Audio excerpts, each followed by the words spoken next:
Bienvenue à Gap, dans les Hautes-Alpes, pour un nouvel épisode de Passer à l'acte le MAG. Aujourd'hui, on vous révèle les 5 étapes clés de l'achat immobilier. Et pour ce faire, j'ai rendez-vous avec maître Laurent Delandrea, qui m'attend pas très loin d'ici. Allez, suivez-moi, on est parti.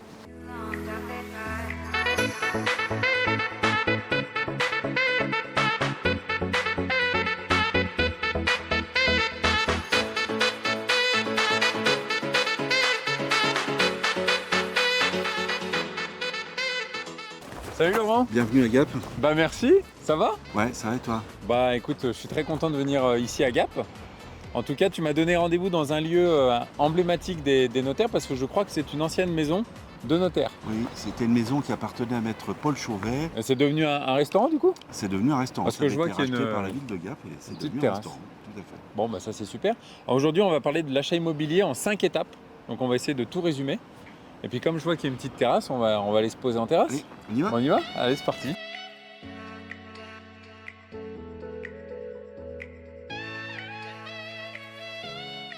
Alors Laurent, du coup, la première étape pour un acquéreur, c'est peut-être d'abord d'aller voir son banquier. C'est un conseil qu'on peut donner effectivement aux acquéreurs pour qu'ils puissent définir leur budget.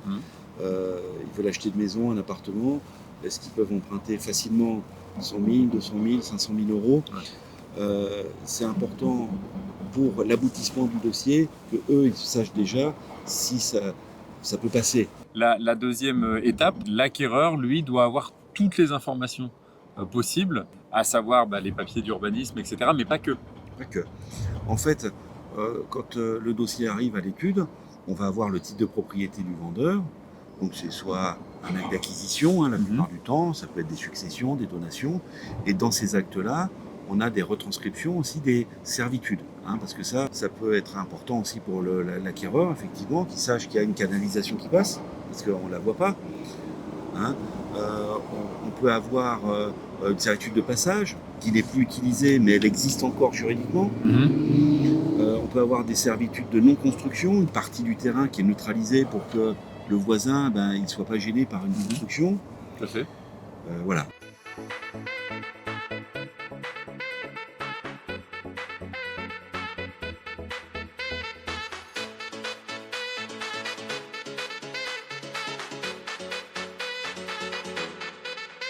Donc, du coup, Laurent, j'ai bien compris qu'il fallait donner vraiment toutes les informations. Donc là, j'ai toutes les infos. On a récolté. Là, voilà, j'ai tout récolté. La troisième étape, c'est de signer le compromis. Voilà. Ça prend du temps, ça?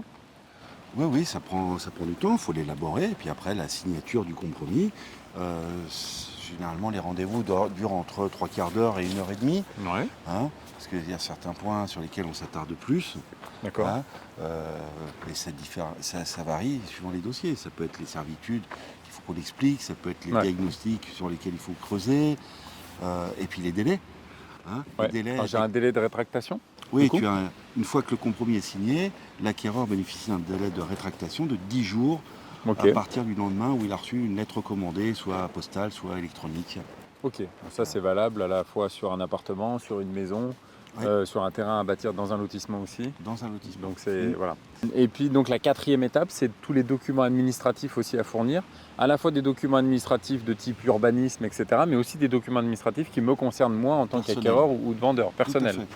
Tout à fait. Donc une fois que le compromis est signé, on s'attelle à ce que les pièces qui nous permettent de donner aussi encore d'autres conseils à l'acquéreur puissent être réunies. Alors des documents d'urbanisme pour savoir si on est en zone constructible, si on est concerné par une zone à risque, une zone rouge pour des risques d'inondation, de crues torrentielles, de mouvements de terrain, des choses comme ça.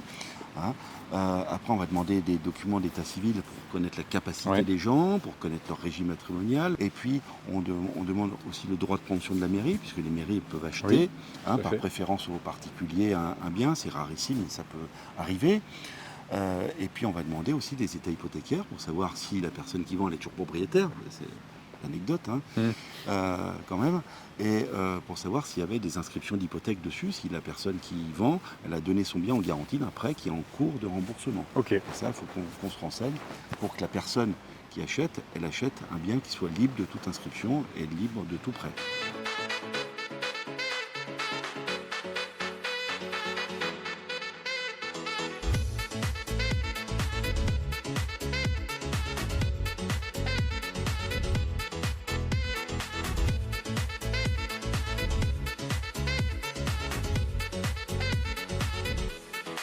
Alors Laurent, une fois qu'on a rempli ces 4 étapes, Ouais. la dernière, j'imagine que c'est passé à l'acte avec un notaire. Combien de temps ça prend ça? Tout à fait. Alors une fois que le compromis est signé, les démarches sont faites pour obtenir des pièces dont on a parlé tout à l'heure.